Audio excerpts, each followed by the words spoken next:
cervical cancer does not. Okay, we are in the process of recording. Welcome tonight, and those of you who could not make it tonight, obviously you'll be able to watch this on my YouTube. And also what I'm going to suggest is, as you watch this, if you have any questions, talk to members in your group, and also you can email me or text me any questions that you might have.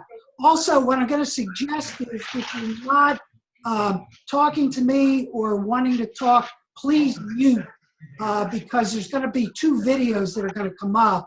And if you don't mute, we'll probably get some feedback even on the recording.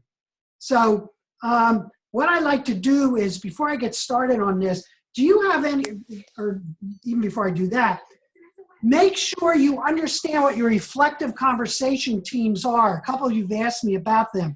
You do not need to give me any information about what you're doing.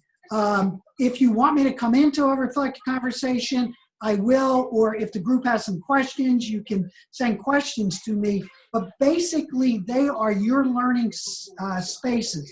The only thing that I require of you is that you meet once a week. And so, and the other problem that happened was the new Collaborate no longer allows me to create teams. So I know a lot of you might be are working in other formats, either your own Zooms or Google or whatever. But again, those, you're not posting anything. You don't need to post anything. But if you want to, converse with me or want me to become part of it, just let me know what's going on. Just want to make sure that everyone understands that, because these are not discussion boards. They're really your spaces for you to continually communicate with each other. So with that being stated, are there any general questions before I get into taking you through the material for tonight? Anything you want to ask me or need clarification on? I have one, Dr. Gould. Okay.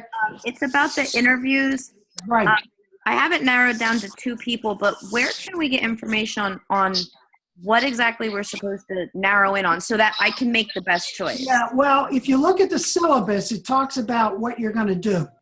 And basically what I want you to look at, and we'll be talking about this in the next week or so, you'll be getting a toolkit that will help you with the interview. So the interview should be a person who either is a leader for you, in your, wherever you work, someone who is in a leadership position, you can do that, or it can be someone who you know outside of your work who is in a leadership position. So it can be that. So for example, one of my students, let me say about 2 or 3 years ago, she interviewed the police chief of Philadelphia because she had a connection to be able to do that. So there, obviously was a very interesting, unique interview process. So pick someone that you either work for or who is in a leadership position. Does that help? Okay, good. Any other general questions before I get rolling?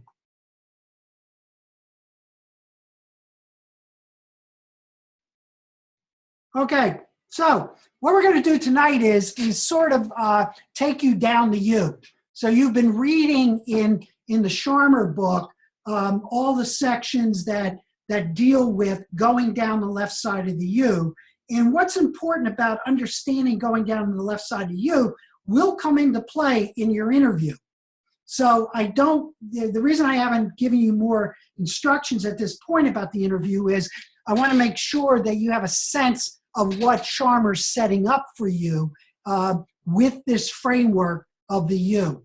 So when you begin to think about this, and we're going to relate this back to 800 a little bit, that when you begin to think about, remember in the iceberg, that if your awareness as an individual, either within any type of organization or any type of structure that's a network of people, a family, a church, or whatever, if the awareness doesn't go beyond just what's happening on a daily basis, then, as I said to you, those of you who had me in 800, is that our tendency is that we end up drowning in events and we never know how to get past them.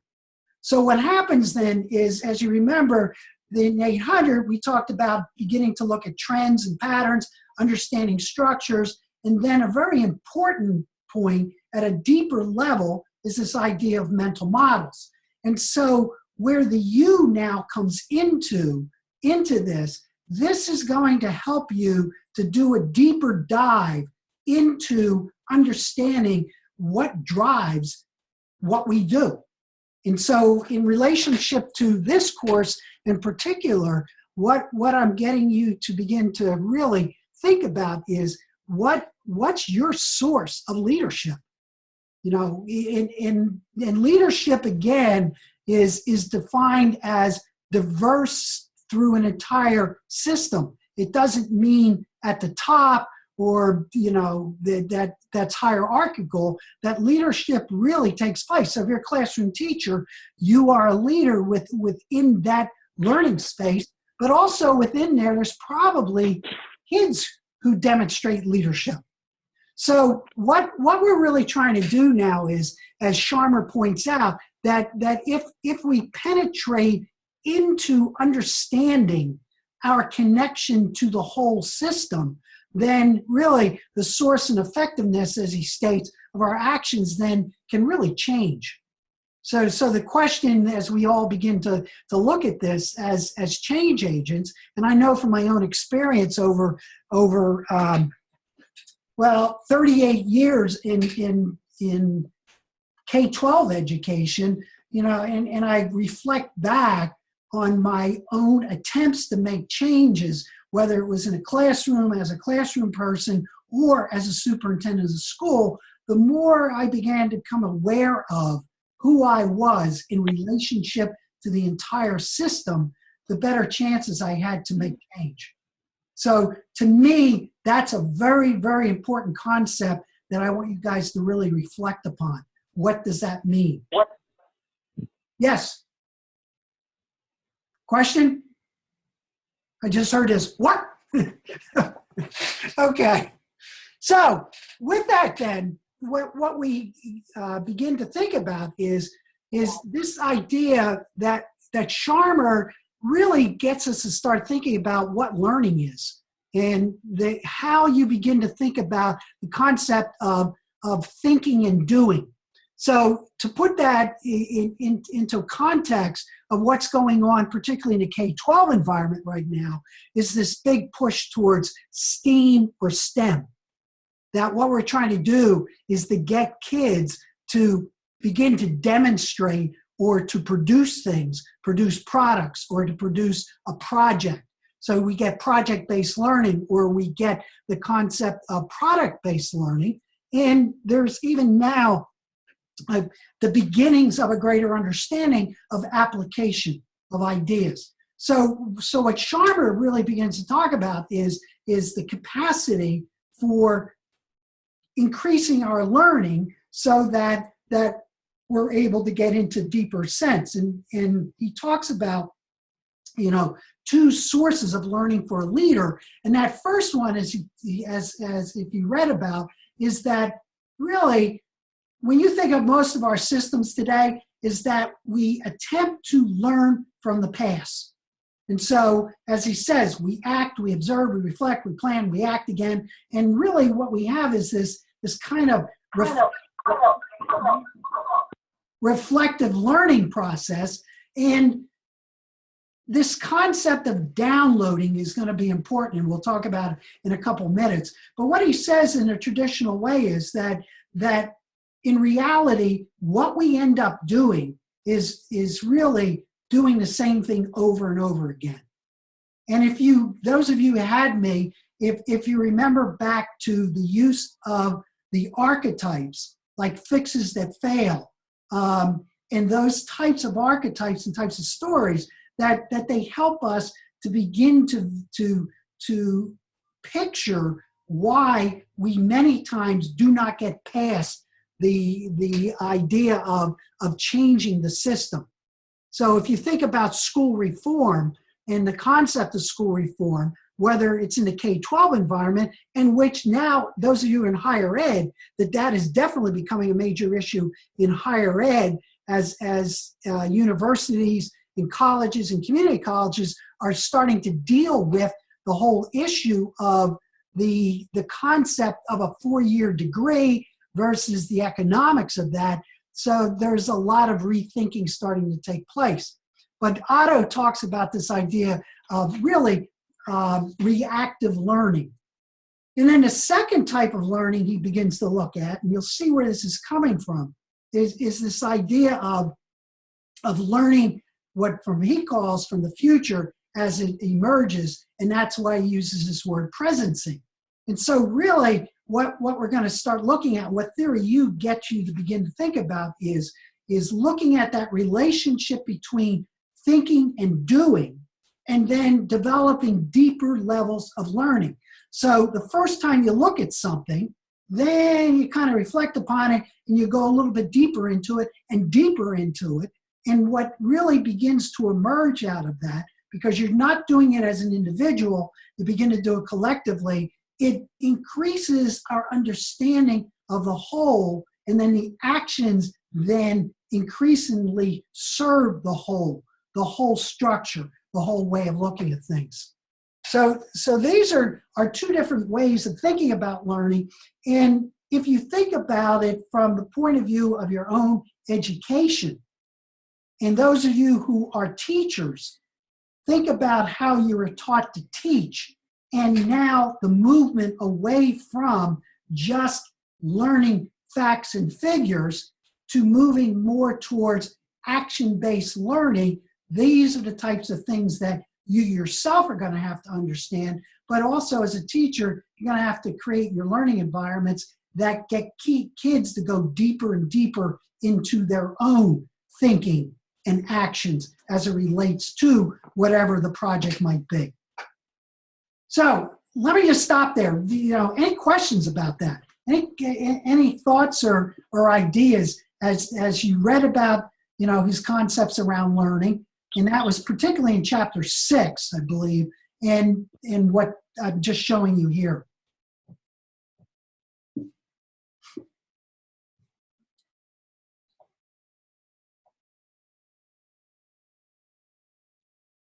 Or do you need more clarification about this too? Because it is different.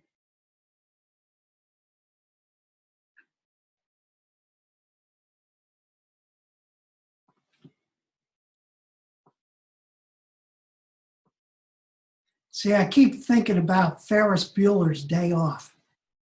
Remember in that scene where Ben Stearns, the teacher, and the kids got their heads down on the desk, and he says, anybody? Anybody? Anybody? All right, so just, and you do have these slides, so you can download the slides as we go through them. But that's important to begin to look at, because the reason it's important is, here's where it comes from. So that guy there is Kurt Lewin, and he basically is the founder of social psychology.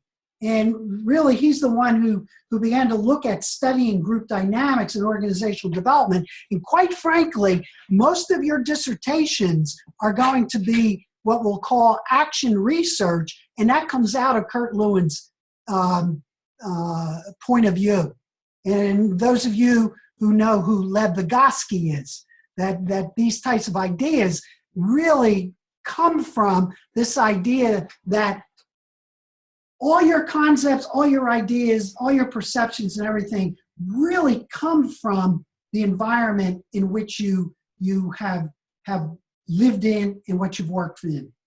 So a group to which the individual belongs to really is the ground for your perceptions. And if you notice that little ladder over there and go back to Chris Argyris's ladder of inference, that's how we begin to formulate a sense of who we are and what learning takes place and what organizations do. So if you think about where you're working right now, what's the general cultural values that an organization has on how to do things. And where does it come from? And how did you develop it? So one of the things that what really the Theory U is going to help you to do is to get deeper into understanding your assumptions about things.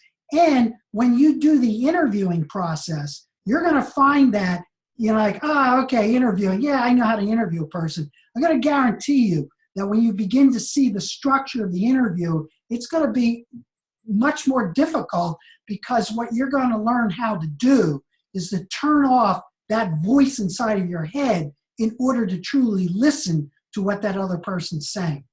So it comes out of Kurt Lewin's work, comes out of Vygotsky's work. So I just want to make sure that you have an underpinning of what the philosophical background and psychological background that Otto Scharmer is working from. Plus, remember, he's an economist. So his view of the world comes from an economic point of view, and you'll see that in a couple of minutes. So starting out on the top of the U is his concept of downloading. So you should have, read about what downloading is, and that really it's your habitual actions, what you do day in and day out. And many times, though, we're not even aware of why we do the things we do. We just do them because of over and over again. And that's why the cultural issue comes in. And it's really based in our past experiences and habits. That's why, if you remember, I said to make any deep change in an organization is extremely difficult, because what you're always up against is past experiences and habits of actions within that organization. So let me get political for a second. So Donald Trump, our new president, one of his key tasks that he said or promised, he was going to put together a proposal to put term limits on Congress. Now, tell me about that. Think it's going to work? Again, anybody? No. Yeah, why not? No, Yeah, why not? because they're not going to vote for it. I mean, they're in essence, the legislators would be slitting their own throat. Yeah, because their own experiences, because that's their livelihood, that's their jobs, and you're going to tell me you're going to take my livelihood away from me? I think, Dr. Gould, Yeah. the only way that the term limits might happen is if that's put maybe on a national referendum ballot, because then people would vote for it. I think it would pass overwhelmingly. But I don't know who that was who responded first. Yeah. He's right. The Congress will never pass that on their own. Yeah, I know. But the reason I'm just bringing it up, because it's a pretty concrete example of what I'm talking about in terms of downloading. But if you think about in your own organization, why change might be so difficult is because we are habitually do the same thing over and over again. So for example, when I was superintendent, one of the things that I was working on was getting rid of grade levels and to group kids differently and to change the concept of the schedule and to move the schedule away. Those of you in high school know that that was worked on with I'm blocking the name of it, when you went to 80-minute block scheduling, where you would increase the amount of time that a teacher would teach a particular subject from 45 minutes to a 90-minute block. And all the consternation that caused in a particular school, those that went for it or did not. Again, what downloading is nothing more is that we keep bringing up our own perceptions and our own behaviors as it relates to anything. So that's a very, very important concept that you as a leader particularly need to be aware of, one, in yourself, but also as you're trying to get people to begin to explore new ideas, that you're going to run into that, and you need to surface that to get them to understand that it's okay to have those ideas, but where they're coming from is the habitual behavior that the system has basically nurtured over time. So, Dr. Gold, can I yes. ask a question? When it comes to downloading and that habitual behavior, is there any research that shows that instead of moving down through the U, people tend to slide back into just downloading just because it's habit? Yeah. Well, actually, Chris Argyris has done a lot of work on that. Like, really, and I'll just paraphrase one of his famous articles. And actually, I think I had it in 800 for you in my stuff. There is basically, to put it bluntly, why are smart people so stupid?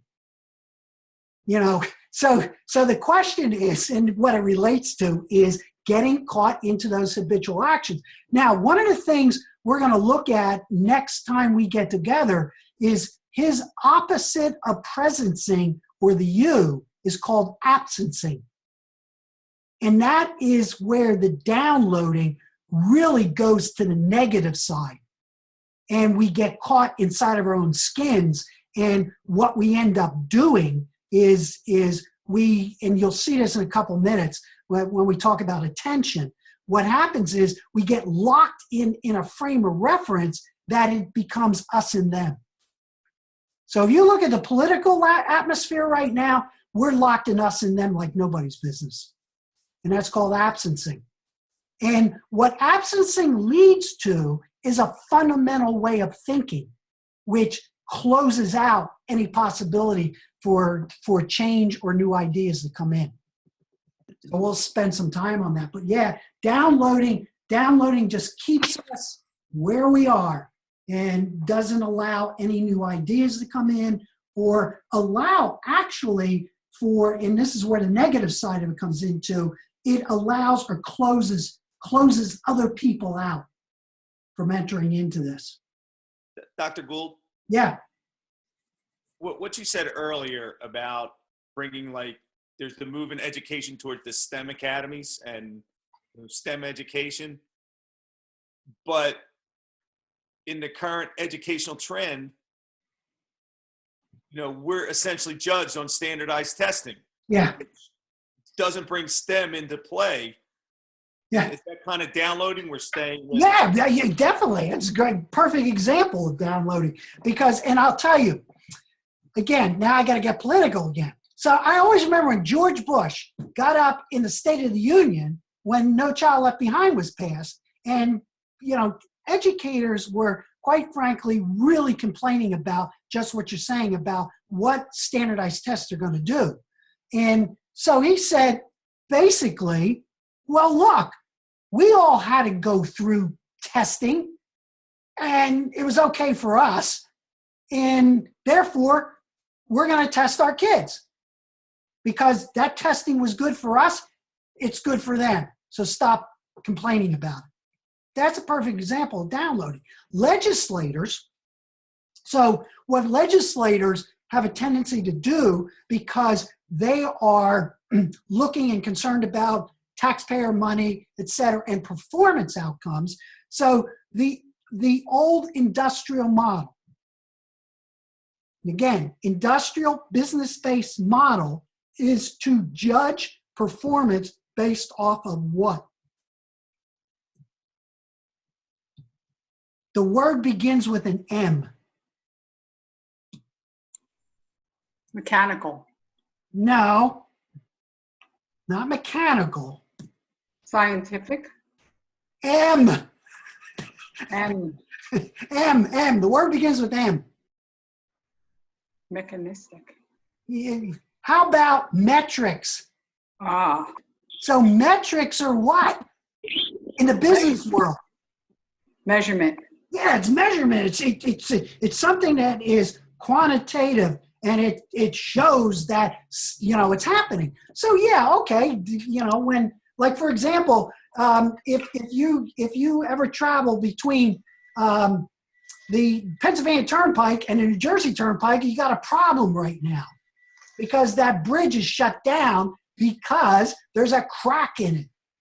Because they went up and they looked at it. So it was interesting where I was reading an article today about it, where the engineers from Drexel and from a couple of the other universities were looking at it and talked about, well, you know, what happened there was they probably were drilling holes into that metal way back then and just plugged it, et cetera. And that when we do our analytical analysis, we can see where the stress was, et cetera. So the mentality. So think about a parent who's paying high taxes. They went through school. What was the indicator of their success in school most of the time? How well they did on what? Tests. Test. Got a report card. Test. We always did that. Then what happens is, so legislators, parents, everyone, where did they go to school? Majority of people went to the public school. That structure of day in and day out, you know, take a test either, you know, then we had track, we have smart kids, got the middle kids, you got dumb kids, So that goes through. So think about that in terms of downloading and how we look at school. Now, turn on television. So I just mentioned a great movie, Ferris Bueller's Day Off. Now, what does Ferris do in that movie? Obviously, he takes his day off. He doesn't go to school. Yeah, he doesn't go to school. Yeah, and what were some of the other things he did? Do you remember the principal calling his mother about the number of days that he was absent? And then all of a sudden, you know, he's talking to say, well, he's absent 10 days. No, wait a second, 4 days. Because Ferris hacked in to the computer and was getting rid of the number of days. So the idea was, and it promotes this idea of, you know, it's a duty of a kid in school sometimes to screw up the system. So we watch it, we laugh about it, and yeah, I remember. You might even think of some things that you did to screw up the system. Now my point is, what that does is we begin to download what schooling is all about because we all experienced it. So now we're trying to make new types of schools because of technology, because of changing nature of our understanding of cognition, our understanding of application as opposed to right answer tests. So we're trying to talk about these things, but as you look at reform and change, what keeps popping into your head? Not you maybe particularly because you're an educator, but what about legislators, business people, and parents out there? Yeah, well, how they went to school. So that's why downloading is very powerful. It's the mental models, the assumptions, and it's how people look at that. Look at the debate on the new Secretary of Education that's going on. Really interesting. Forget about whether, if you're a union or not, forget about what union people are saying. Just think about the statements that she made. Like, for example, is it okay to have guns in schools? And then she said, well, it's up to the states to make that decision. Or, for example, that school out in wherever it was, South Dakota, that I'm sure they have a gun in the school because of grizzly bears. Now, she said that in her thing. Now, think about the downloading of that. And so what was great about it was they went out and then called that school, and they said, no, we don't have a gun. What we have is bear repellent spray and big fences around the school. So my point is, what happens is with downloading is that we come from our point of view, what we believe our group, because particularly her, and I'm like, you know, she'll get confirmed, but I don't care what the protest is. But the point is, her assumption is, to one extent, okay, because we need different learning environments for different types of kids. The problem is, what are they? And they're driven by a certain philosophy and a certain point of view of what it should be. So that's what it is. So when you go back and that original, what started this was that question about, STEM and all that. Yeah, we're under the guise of performance based upon standardized testing. But even now, with the new, when No Child Left Behind was changed, there is a lot more leeway for what that assessment should be. The question is, if it's local to a state, what's going on inside the heads of those people who are making the decision? Okay, so think that through, because that's important to to look at and to understand, because it's very powerful. And so really then going back to this, what this conceptual framework really helps you to begin to play around with is, how do we find these new realities for our deepest aspiration? So myself personally, I have, the reason I stayed in education was, and I think I said this to you guys, I graduated second in my class from the bottom in high school. And I remember this brother coming up to me saying, "Oh, Gould, I'm surprised you made it." See, stuff like that. So, my experience in school and why I stayed in school as an educator had a lot to do with, wait a second, man, I know how to learn, I love to learn, but this system is not made for me. So I kind of chose to go into it to try to make some change with it. And so all my jobs in school have always been to do that. And I mentioned to you, my best one was where I got that elementary building. Those teachers asked to have the walls knocked down between the classroom. And that was in 2003. So that's what this is about. That's the type of leadership I hope emerges inside of you as you go through this program. And this is a tool to get you there. So again, from your reading, there's 3 movements to the U, going down the U. And as it says, you then totally immerse yourself in those things that are important to you, what they are. So when you do that interview, what I want you to do is pick a person who, exemplifies what leadership is to you. That's what you're looking at. Then at the bottom of the U, what you really begin to understand is that question is, how can we become part of the story of the future rather than holding on to the story of the past? That's what that's about. And then finally, as you go up the U, and you'll see that particularly when you get into course 801, going up the U really gets you to the point of beginning to prototype new ideas for doing the future, basically. So that's the fundamental structure of what this is about.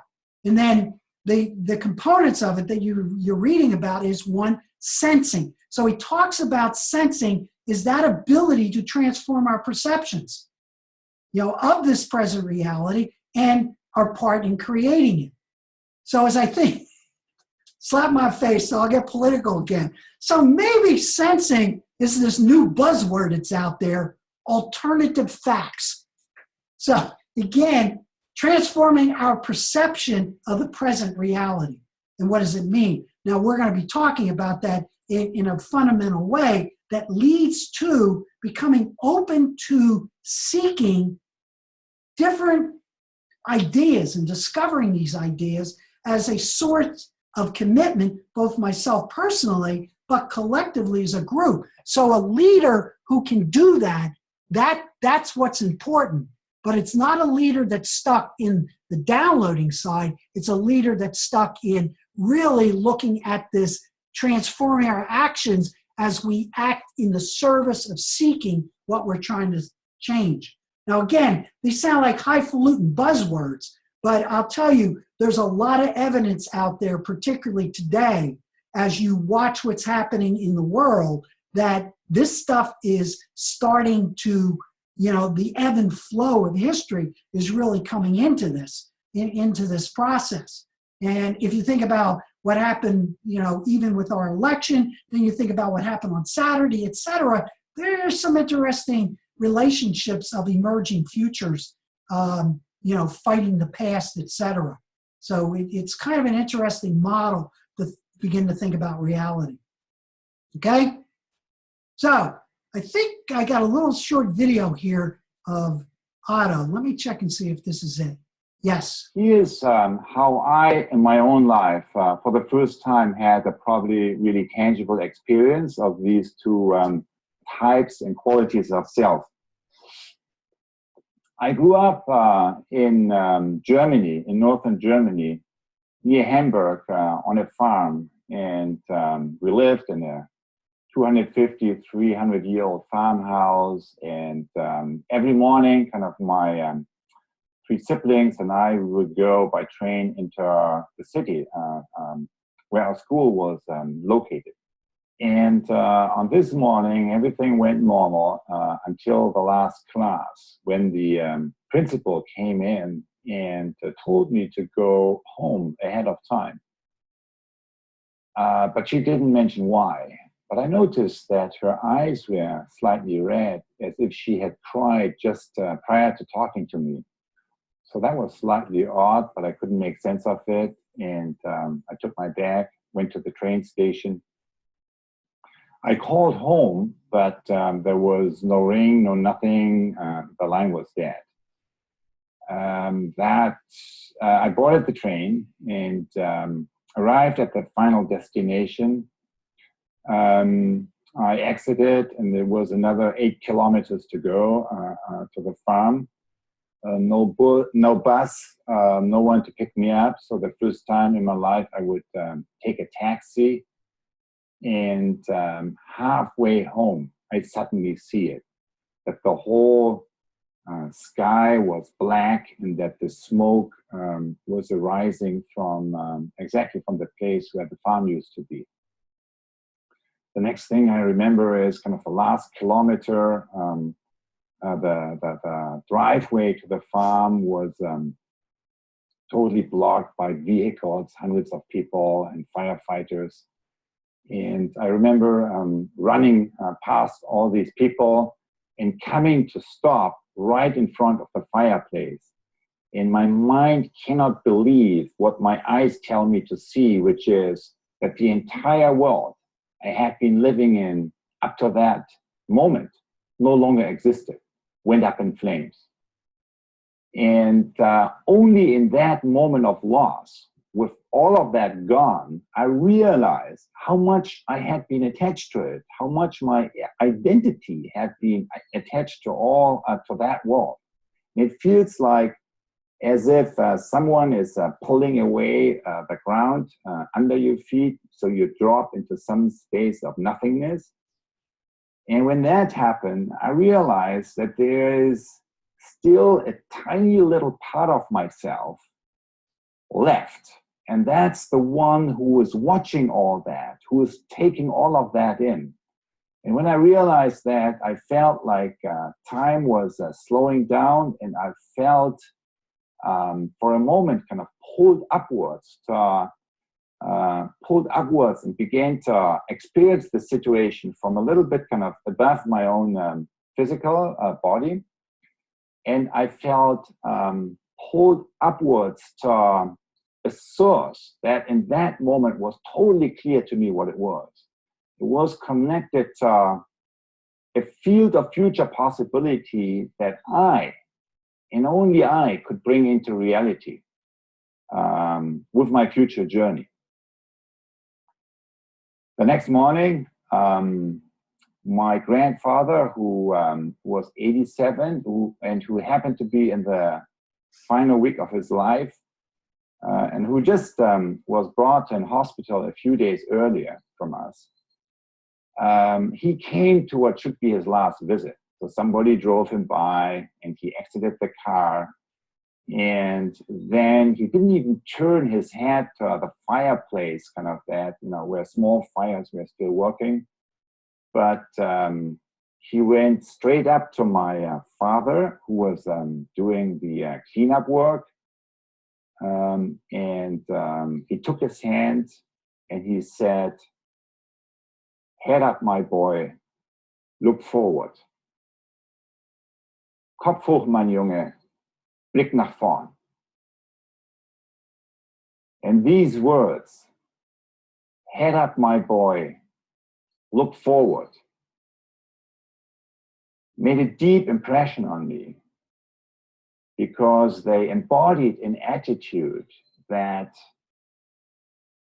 when you are in the final week of your life and something kind of that you have been cultivating, developing your whole life just went up in flames, that you make the conscious choice to not turn your attention on the loss, but to turn your attention on the horizon of possibility that was opening up through this event. This choice made a big impression on me. And only many years after, when I went to MIT and when I started to focus on learning from the past versus learning from the emerging future, I started to do my best work. But it was all seeded back then in that event where I experienced, in a nutshell, kind of where I basically received a gift from life. And the gift was kind of that this experience facilitated a letting go gesture or process that I went through, letting go of one part of myself that I was very familiar with, and open up an experience of another part of myself that I wasn't even aware of that it would exist before. And ever since, kind of that kind of experience and that kind of sense of a sense of a future possibility has become a very important navigator for me.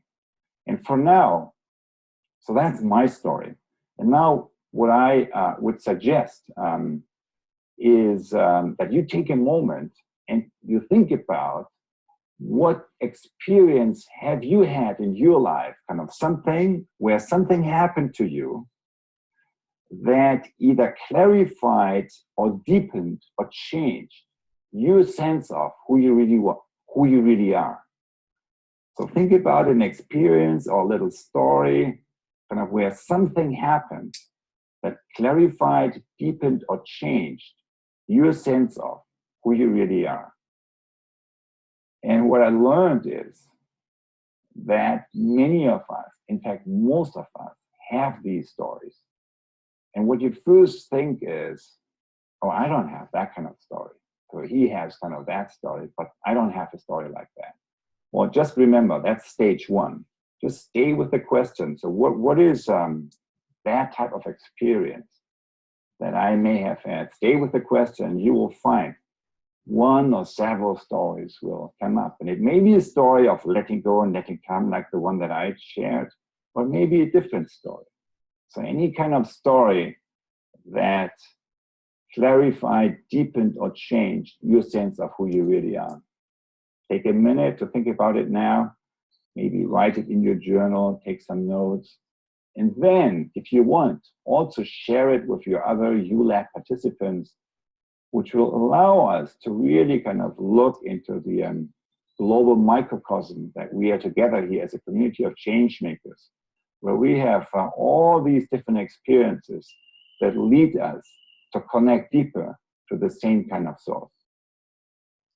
So what I'd like you to do is just think about that, maybe over the next 24 hours, and within your reflective groups, just, talk about what that is, were you able to look at that? Because that's an interesting process in terms of itself.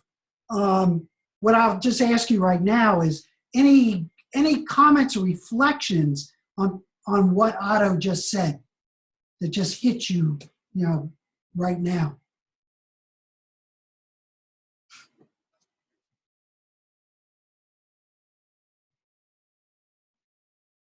Dr. Gould, it's David McDevitt. I don't have anything. I mean, that was really touching, and I probably could have skipped the first chapter of the book if I would have known you were going to share the video. But I appreciated it, and the more I read in Scharmer, the more I truly appreciate his, not only use of vocabulary but also his thought process. And I started off with those figures up front, and had a hard time trying to take everything in. But as I read the book a little bit more and I reflect back onto some of the drawings at the front of the book was really clarifying the thought process. And, focusing in on the you, I think is exactly what we need to do is change leaders. And, the new political side of things are going to change everything. And, especially that Secretary of Education. And here in Pennsylvania, too, they're talking about the elimination of property tax. So I think there's going to be a lot of changes coming down the pipe for us. So we need that type of thought process to get through. Good, thank you. Yeah, it's interesting. I was debating whether to put the video in because, yeah, it's the beginning of the book. But to hear him as opposed to writing, I thought that combination of both kind of will drive home that point of what he's really going after. Yeah, I agree. And I also think that video, the overview effect, was really touching. I mean, to, get up there and look back on the Earth. And I didn't really think about it until that one astronaut had talked about it. Was that the main goal of going into outer space, is to be able to look back and see the entire Earth? Yeah, yeah. Powerful, powerful video. Yeah. In regards to the overview effect, I actually shared that video with my high school group, and so it really was touching for them to realize, in 1968, we had never seen that view of our planet, and I actually showed it to my 11 and 8-year-old children too. So I think, yeah, it's that whole, we can be in the present moment, but we have to be looking forward. And if we're going to find solutions to the challenges that we're facing right now, we have to be in the moment and be in the future at the same time. Yep. Good, good.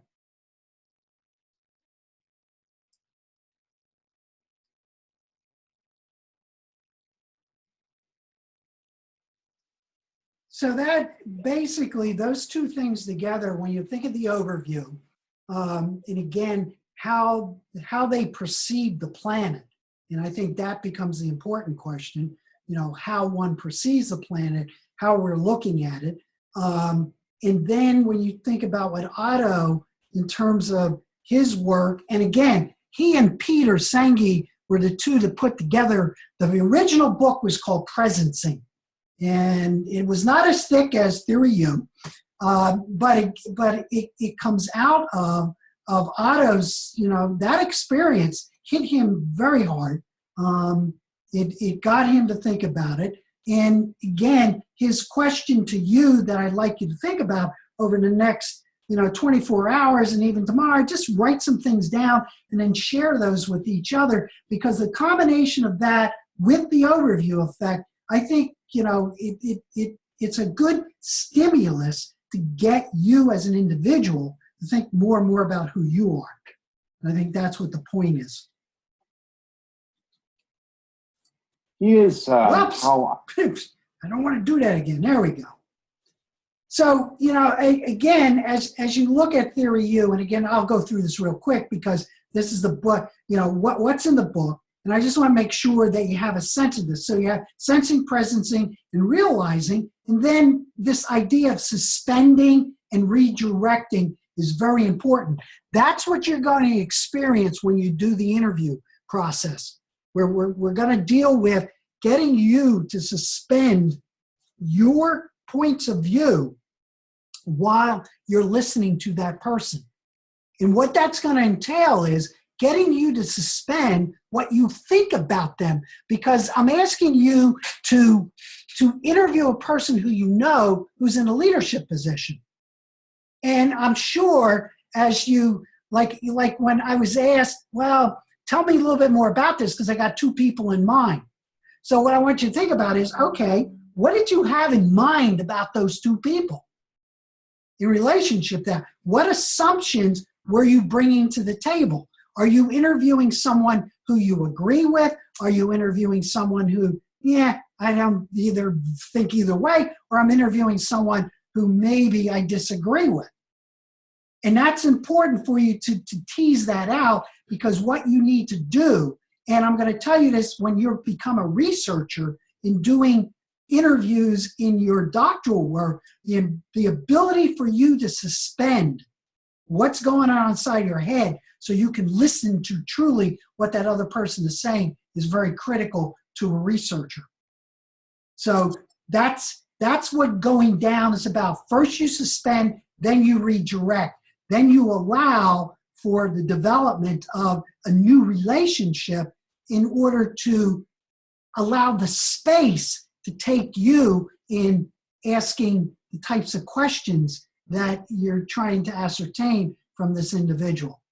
So that's what this, and we'll talk about this more as we look at this. And then what you heard Otto talking about is this idea that when you reach that level of presencing, transforming self and will, then you're willing to let go of those old paradigms or those old habits to allow something to come in. And in the book, he talks about, threading the needle. And that's what that's about. And that's a difficult process. But once you're able to do it, then you start going up to you, and that's where you start visioning, you begin to prototype, and then eventually you make the structural changes. So whatever that letting come becomes, and there's many possibilities, but the one you end up choosing collectively is what you eventually begin to institutionalize as part of your system. So that, in a nutshell, is the basis of the U. And then that suspending, again, enables us to see our seeing, which is important. The redirecting allows us to see within the whole, and then the letting go creates access to a bigger field of possibilities. So you think about it in that. Make sure you, as you read this stuff, and again, when you read something, you read it, yeah, I'm thinking about it, but what I want you to do then is go back and look at the words. So seeing or seeing, what does that mean to you?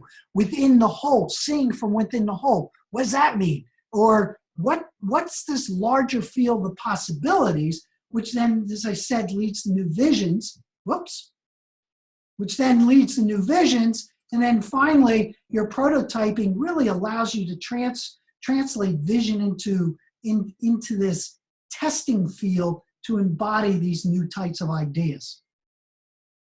So that's what that model is. Now, when you begin to think about when you're in 800, you had that model of the iceberg as a tool to begin to understand more of the complexity of interactions and relationships within an organization.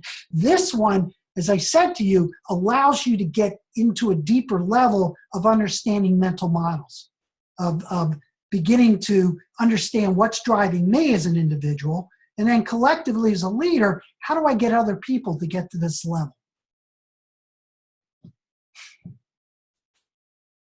And then finally, what happens then, once you're able to do that prototyping, you now embed new ways of thinking and acting in a self-sustaining approach. So that's what's so neat about this. Then he talks about, these internal qualities. And the internal qualities, he talks about the open mind, open heart, and open will. And we'll spend time over the next several weeks talking about these, because what open mind allows you to do is to suspend judgment. Then, in that suspension of judgment is why you're listening to people. So right now, there's a big, hullabaloo over, those who like Donald Trump, those who don't like Donald Trump, et cetera. But, and I kind of like, and I'll put myself personally, am on that side of like, man, this guy scares me because of a lot of issues. But what I've also been doing is I'm watching a couple of things some things that are happening, is I'm trying to suspend my judgment in order to maybe listen to what he's talking about that's factual. And I use that word, factual. And then that becomes important. But then what Otto then talks about is to speak from the heart, means that what we begin to do is we don't, as we do in Western society, separate the mind from the body. And remember I talked to you about Descartes and Galileo when they began to look at the universe as a clock and as a machine, that tendency was we separated those two things out. And that now what we're learning about cognitive sciences, et cetera, is that no, you need to look at those two things together. Montessori always knew that. Steiner schools always knew that. So that idea of linking those things together are extremely important. And then this idea of open will is listening to what's emerging. So those are three very important internal qualities that I want you to kind of play with, and you will when we do the interviewing process, but it's one you need to think about where you stand on them, how they work with you. And then the other set of internal qualities really deal with your own personal experience with profound change. So when he talks about, that experience of what he went through as a kid, when you read about it, now you listen to him, and his question to you is, okay, what have you experienced, in your own lives that relates to that? What type of experiences have shifted your thinking? So for me, to one extent, I could probably say that brother came up to me and said, "Oh, Gould, I'm surprised you made it." Darn, kind of, yeah, that was kind of an interesting experience because I remember that. That was on my high school day graduation. I remember the helicopter came in because we had the governor of New Jersey was our commencement speaker, Governor Hughes, Richard Hughes. So those of you who remember ancient history will know, that was a long time ago, back in the 60s. So, but then also, I even think about myself around profound change because look what was going on. I witnessed the assassination of John F. Kennedy, of Martin Luther King, of Robert Kennedy, all of those in one time. That had a profound, impact on me, as a human being. So that's what he's asking you to do, what took place there. And then the final one is this I and thou perspective, where he talks about, what's your role to serve the whole? The health and vitality of larger human and living systems. What is our responsibility? So if you think about that overview video, that I and thou in terms of those astronauts is amazing, that what that experience did to them. And if you want, make sure you go out to the overview website. It's amazing about the types of conversations that go on there. And particularly in light of this whole debate in terms of our planet right now as it relates to environment, et cetera, that I-thou perspective is very important to think about. So these are the internal qualities that are related to the you. So let me stop yammering and see if you have any reflections or comments on any of this so far. I have to clarify some of the you. So I'm thinking about like Kurt Lewin's cyclical model, where everything kind of goes around. So how does that look in the you? Do you slide back and forth? Do you start again from the beginning? Yeah, what you're going to learn about, and you'll get more into this, is that there's all types of levels of conversation, and that this is not a linear process. Yeah, the you is designed to get you to think about those levels as you go down. But in reality, you're going to be, it's going to oscillate. It's going to be a sigmoidal curve. Now, again, from a philosophical point of view, how many of you remember or took courses in philosophy, remember Hegel? I see some heads going, well, Hegel. The dialectic. Yes, yeah, and what's the dialectic all about? Opposites. Yes, ups and downs. So yeah, you look at history. Well, now think about right now. So today, the Trump got rid of the Trans-Pacific, thing, even though that was more symbolic because there was none, because Congress didn't pass it. So it wasn't there. But what was the major focal point, that we use? It begins with the word G. What's that all about? Over the last 20, 30 years, we've been dealing with a word that begins with G. Globalization. Yes, globalization. And globalization is what? It's all interconnected. One world. Yeah, well, it's the interconnectedness of economic systems and supply chains and all that type of stuff. We're all connected. That's all. Yeah, when you think about it, just from pure economics, it's looking at how we interconnect global economy. Now, what's starting from a Hegelian point of view? What started in Britain and now has migrated to the United States, which might be migrating to France, Germany, Denmark, etc. What's the word? It begins with N. You have global, and then you have what? National. Yes. So think about it in terms of historical oscillations. And so go back to the U, it's the same thing. And as you get deeper into this, you'll see when he begins to talk about economics. We're going to talk about economics down the road on how that plays into this. So you're seeing a global, interesting, dialectic taking place. Globalism now versus nationalism. Now, if you really want to get crazy about history, go back to the turn of the century, not this century, but from the 19th century into the 20th century. What happened in the beginning of the 20th century? Globally, it happened. Industrialization? No, it begins with a W.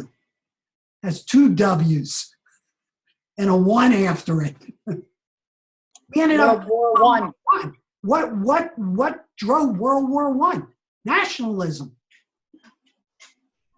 So my point is, since you brought this up about that oscillation, that's, so that's what you're saying. So there's always that. And when we look at absencing, which is the opposite of presencing, you'll kind of see how all these things begin to play into it. Now, as a leader within an organization, let's bring it down to the micro level there. Have you seen oscillations within your own organization? I'm sure you have. What causes them? What brings them about? New superintendent? Does that cause an oscillation? Ken? New school board? Those of you in K-12? New president of university? New department heads?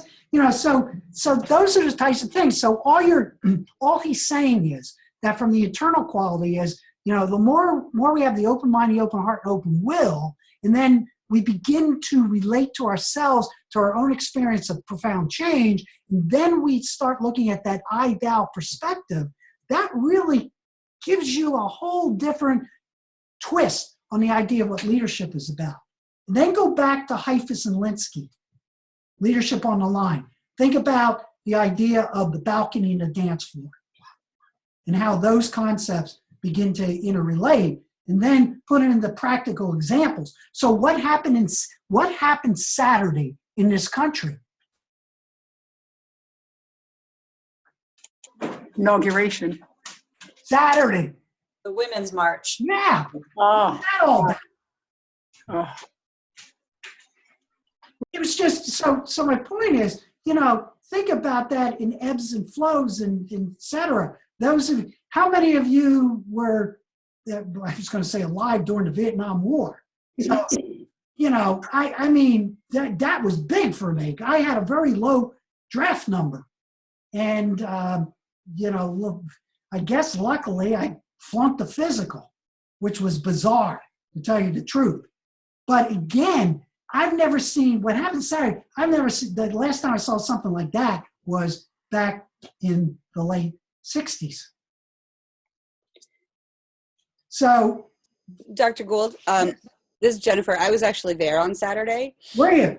Yeah, and I was actually just talking to Brandy about this, that it actually made me think of what we're reading in Theory U, because it was so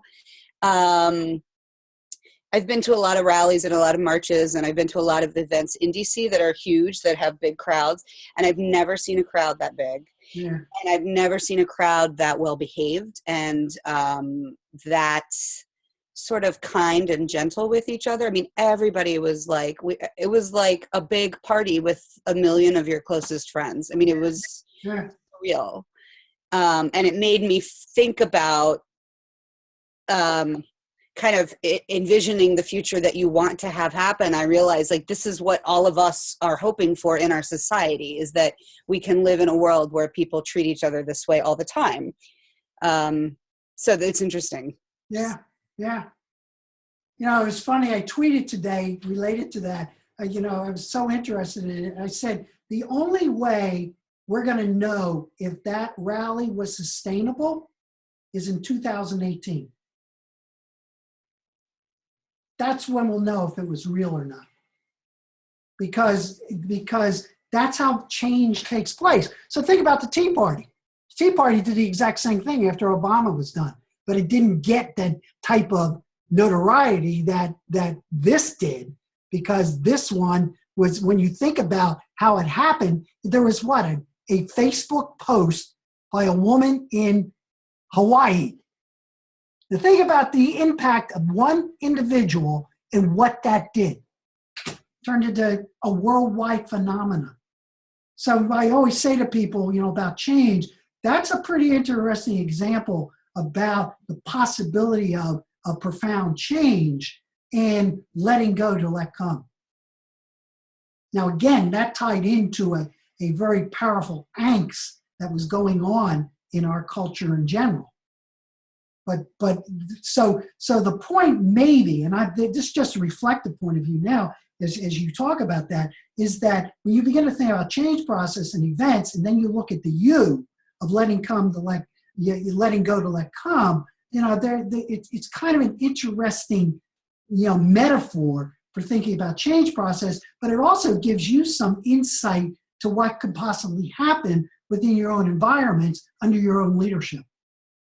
I think that's what's powerful about this. This is why we've really latched on to, you know, to Otto's work, you know, and I developed a friendship with him and talking to him about this. It's kind of interesting watching his own growth over the last 7 years, you know, as this thing is in his own mind is changing.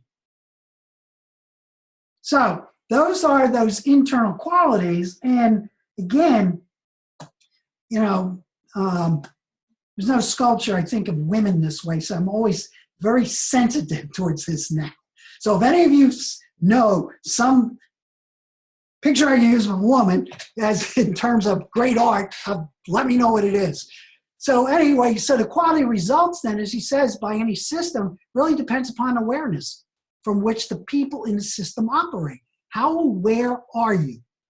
You know, what's going on? And then out of that, what this means then for you, from a leadership point of view, is that success of your actions as a leader does not depend on what we do or how we do it, but on the internal place from what we operate from. So that is very, very important. And I want you really to reflect upon that. You know, as I said, these slides are available for you. You know, again, it's in the books. But, you know, as I pull this out, that to me is extremely important. So as we look at this. You know what I find interesting about all of this? Yeah. When in my corporation, there's a big movement towards communicating within the organization. And a lot of the influencing way we're being taught now really ties in the inner place, the heart, reaching the emotion of people first, so they have that connection, then hitting them with the facts, then hitting them with the logic, et cetera, and going through these patterns of the, you know, of the spark line, if you will, to be able to influence. So it's pretty interesting. It really does follow a lot of what Scharmer talks about. Yep, yeah. And he's having a lot of influence on people in the corporate world, particularly.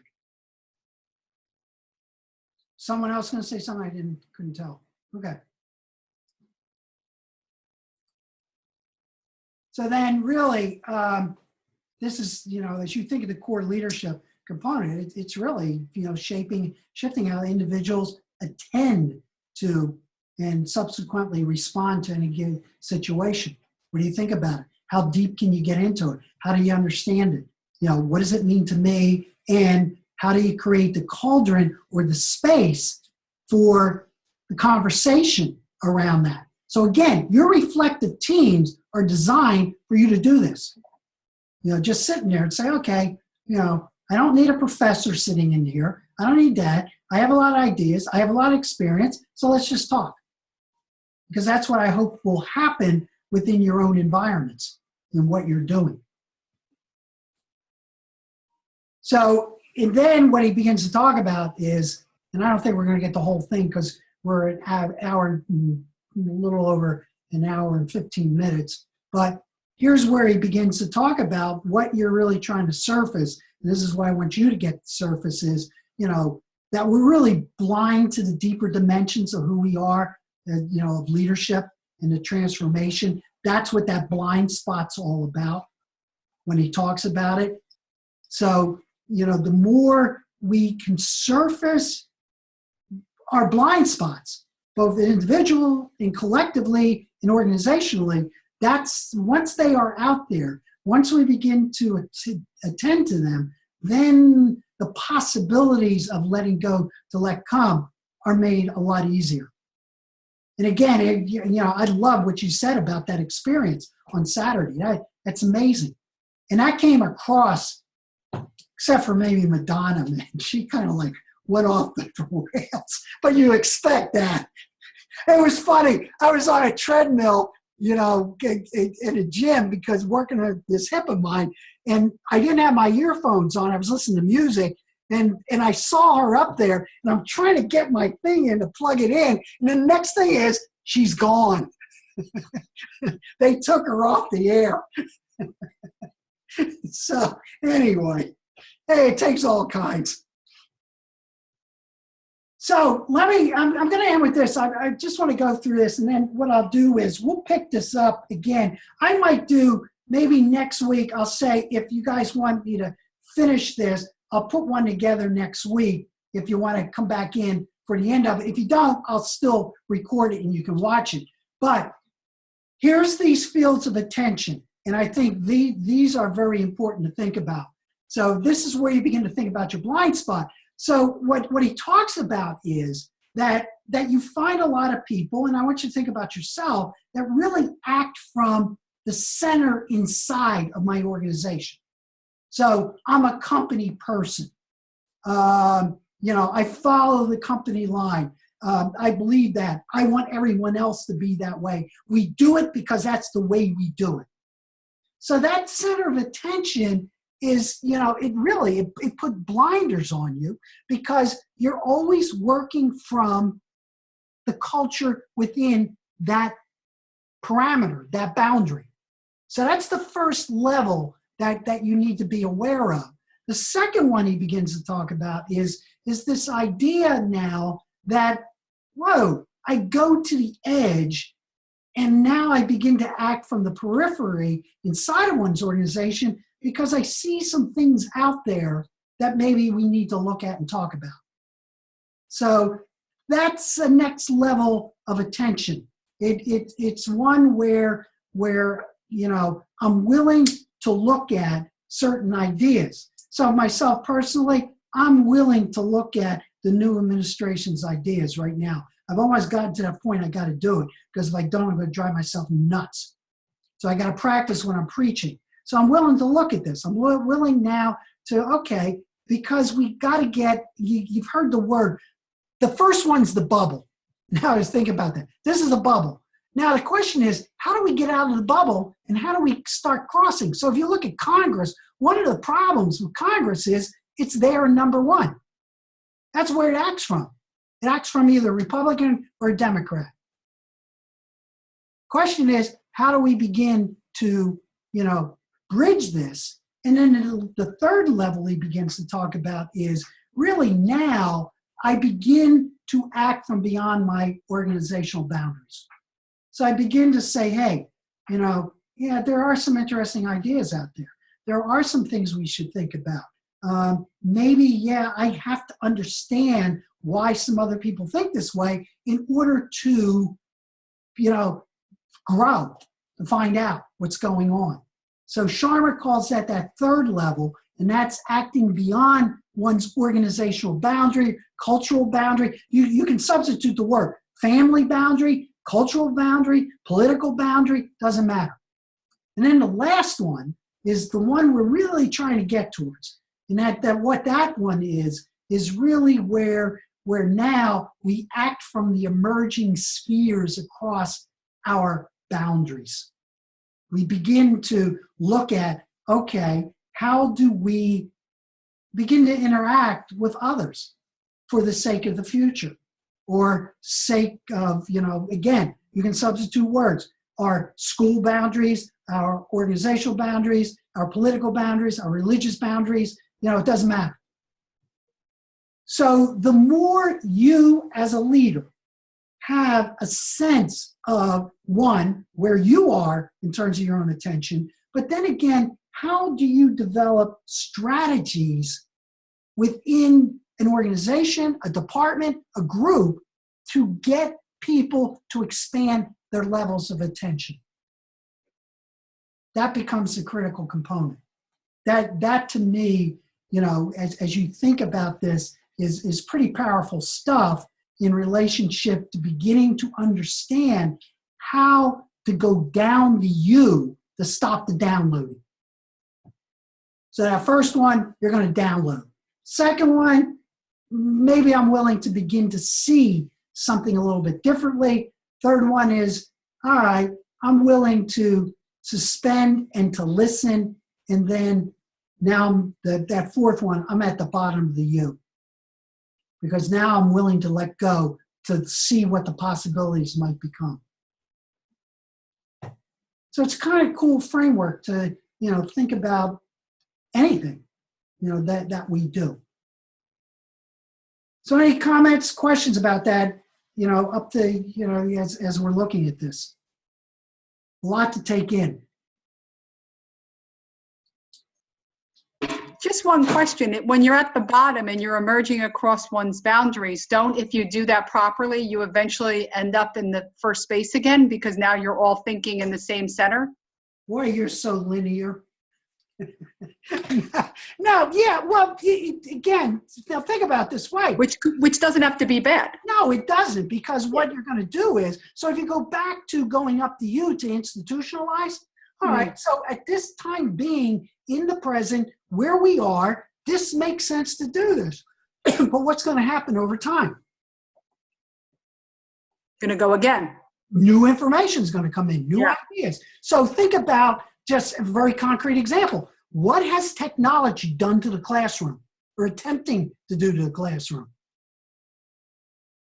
Revolutionizing it. Yeah, you guys wouldn't be sitting here with me. I'm sitting here, with my Cape May sweatshirt on. I'm in my office on the third floor. You guys are in different places, so think about that, So yeah, it demands a different way of thinking.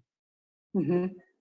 So yeah, you're right. That's what it is. And the problem though, and you'll see this, we're not going to do it tonight, but I'll do one again next week, or I'll have it recorded. The problem is the pace of change and our capacity to deal with it.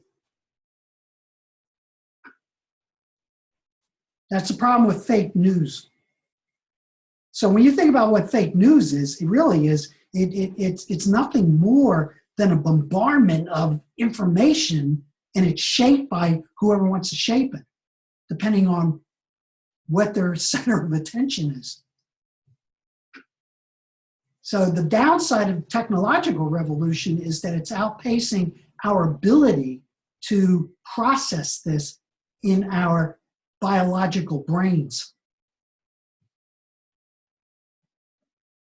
We'll deal with that. If you guys have me in 802 when we do technology, we get into a lot about that, the philosophies around that.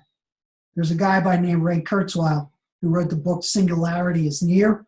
He says 2047 or 2045 is where, when you think about biology, the human being, the DNA is kind of our software, and it has reached its evolutionary endpoint. And what he's talking about is the emergence of machine language and DNA. So if any of you are Trekkers, if you remember the Borg, that's the Frankenstein version of that. But again, look what's going on with prosthetics right now. You know, look at the number of implants, you know, that are going in. Look at the type of prosthetics now are getting to the point that it is, you literally, they're getting to the point where now they will be able to create those that when you touch something, your brain will feel it. They implant chips into the brain now for epileptic seizures. You know, so those things are happening. Look at wearable clothes. Look at how many of you have a difficult time of letting go of this, your cell phone and Google glasses and implanting them in. You know, that stuff's going to happen. It just is. Problem is how the brain processes that. So again, this level of attention is one, you know, that I want you to think about. And yeah, and okay, good. I'm going to stop it at this point. And this is where we're going to pick it up. I'll do it next week. If you're able to come in, fine. If not, don't worry about it. I'll record it and you'll hear it.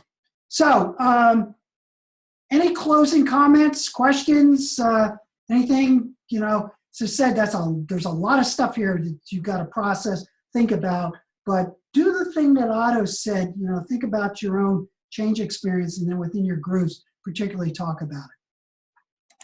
I just have one quick comment for the group that I don't think you have to go to outer space to have that similar experience. I'm an avid scuba diver.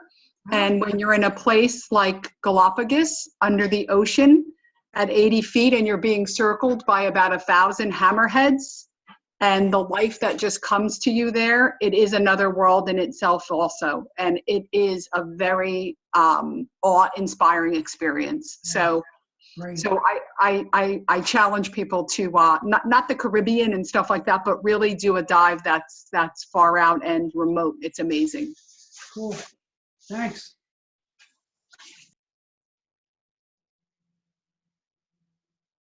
So, if there's nothing else, I am going to stop the recording. And what I will say then is, and I'll be the last person on, let me see, I have to